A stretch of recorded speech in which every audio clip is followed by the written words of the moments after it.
দেখো আর্টিস্ট বলতে যারা তারা আছে আমার কাছে, এই তো নীতিশ আছে, ও দুবার রাষ্ট্রপতির কাছে সম্বর্ধিত হয়েছে। এদিকে অপূর্ব আছে, ও তো অলরেডি বাহুবলী সেটে কাজ করেছে। আসলে রং করতে যে ছেলেটা, ওর একটা বোধহয় মূর্তি যেটা কিনা নমিনেট হয়েছিল, সব আমার আশেপাশে। তো এর গত বছর হয়নি, এই বছর এটা মানে পুজো যেহেতু এই বছর হচ্ছে, এর সাথে আমাদের বললাম না পুজোর সাথে একটা অন্যরকম পরিকল্পনা, সেটা পেরেছি। যদি কিছু মনে না করেন, আমি জাস্ট জিজ্ঞেস করছি, ধরুন একটা ফান্ডিং এর তো ব্যাপার আছে। ফান্ডিং তো একে বলছি, কর্পোরেট ফান্ডিং পাচ্ছেন আপনারা? না না, কোনো রকম ফান্ডিং মানে কি বলবো, উইদাউট স্পন্সরে।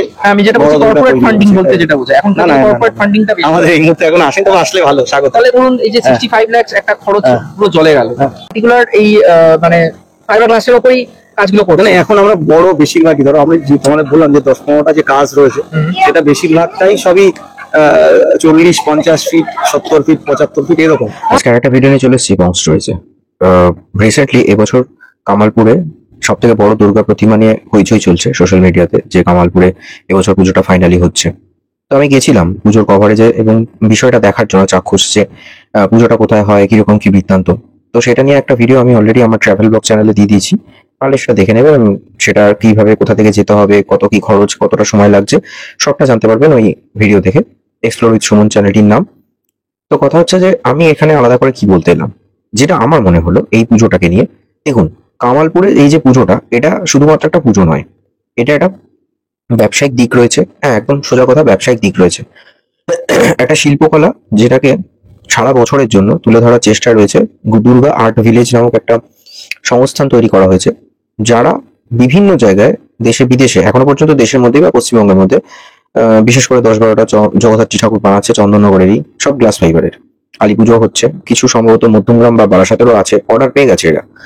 তো বেসিক্যালি এরা কিন্তু একটা তাক লাগিয়ে দেওয়ার মতো যে পুজো, সেই হিসেবে বলতে গেলে যে সবচেয়ে বড় দুর্গা নামক যে কনসেপ্ট এখানে আনা হয়েছে, সেটা নাথিং বাট একটা প্রমোশন, ব্যবসায়িক প্রমোশন। মানে এখানকার যে কর্মকর্তা সুজয় বাবু, তার সাথে আমি কথা বলে বুঝলাম তিনি অত্যন্তই মানে বিচক্ষণ মানুষ, খুব কুল অ্যান্ড কাম।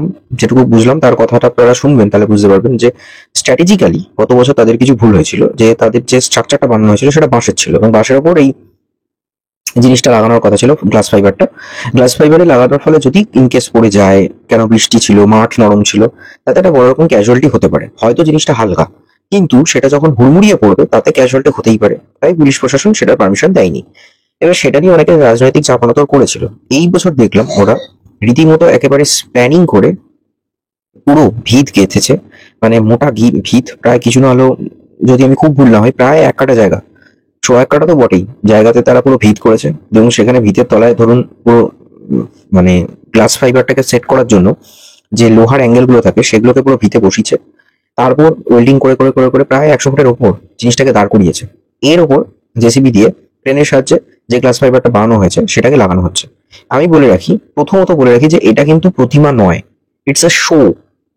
এটা একটা ব্যবসায়িক শো, খালি প্রমোট করছে। অরিজিনাল প্রতিমা যেটা, সেটা ক্লাব ঘরে হবে, একটা ছোট প্রতিমা যেটাতে মৃন্ময় রূপে মাকে পুজো করা হবে। আর এখানে হচ্ছে কি, জাস্ট ফর দ্য শো, যে সবচেয়ে বড় দুর্গা, লাইক দেশপ্রিয় পার্কে ওটাকেই প্যান্ডেল করা হয়েছিল, তার নিচে ছিল প্রতিমাটা। আমি ভেবেছিলাম হয়তো সেরকমই হবে, দেশপ্রিয় পার্কের মতো, বা হয়তো সোদপুরে যেটা হয়েছিল গত বছরে সেরকম কিছু। তা সেটা হচ্ছে না। এখানে হচ্ছেটা কি, যে যেখানে একটা আলাদা করে প্যান্ডেল হবে, সেখানে ছোট করে একটা মৃন্ময় মূর্তি আনা হবে এবং সেখানে পুজো করা হবে। এইটা হচ্ছে মাঠের মধ্যে একটা স্ট্রাকচার করা হয়েছে এবং সেখানে এটা লাগানো হবে। কতদিন থাকবে, পুজো হয়ে গেলে খুলে ফেলা হবে কিনা সেসব কিছু বলেনি। কত বাজেট আছে বলেনি। এক্স্যাক্টলি হাইটটা কত সেটাও বলেনি। এই 3টে মেন কোশ্চেন আমি করেছিলাম, যেটা আমার ওই ভিডিওতে দেখলে আপনারা বুঝতে পারবেন।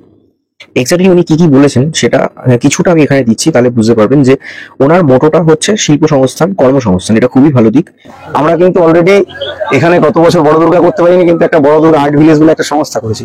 এখানে একটা বিকল্প কর্মসংস্থানের জায়গা তৈরি হয়েছে। সেটা এখানেই দেখবে, এখানে এই যে জগদ্ধাত্রী, বিশ্বের বড় জগদ্ধাত্রী এখানে করা হচ্ছে।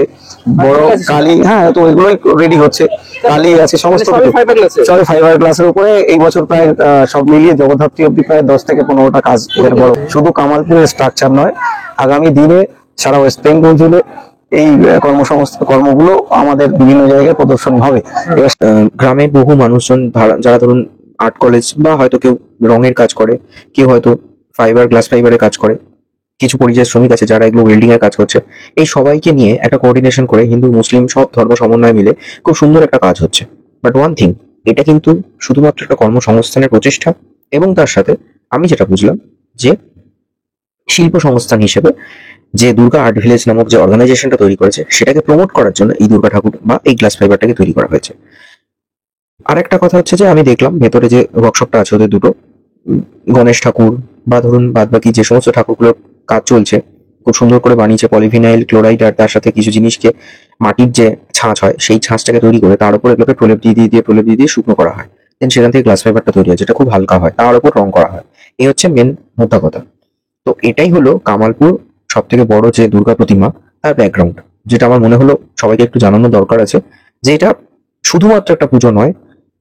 ওই আমাদের অনারেবল সিএম যেমন পুজোটাকে একটা শিল্প কর্মে নিয়ে গেছেন, প্রচুর টাকা রেভিনিউ জেনারেট হয়, প্রচুর টাকা ট্রানজাকশন হয়, কয়েক হাজার কোটি টাকা, ঠিক সেরকমই এখান থেকে এই যে পুজোটা, এখান থেকে যে ফান্ডিং কিভাবে আসছে, কি করে কর্পোরেট স্পন্সর এখনো পাওয়া যায়নি তাহলেও চলছে কিভাবে, শুধুমাত্র বাইরের যে অর্ডারগুলো এসছে প্রায় 20-25টা মতো অর্ডার এসে গেছে, মানে দুর্গা পুজো বাদেও বলছি, জগদ্ধাত্রী পুজো আর কালী পুজোর অর্ডার আছে, সেখান থেকে যে ফান্ডিংটা সেখান থেকে এটাকে তৈরি করা হচ্ছে, দিয়ে এটাকে প্রমোট করা হবে। ইন ফিউচার এই দুর্গা আর্ট ভিলেজ হয়তো ভবিষ্যতে বড় মাপে দুর্গাগুলো তৈরির ক্ষেত্রে একটা বড় রকম মানে মাইলস্টোন হতে চলেছে।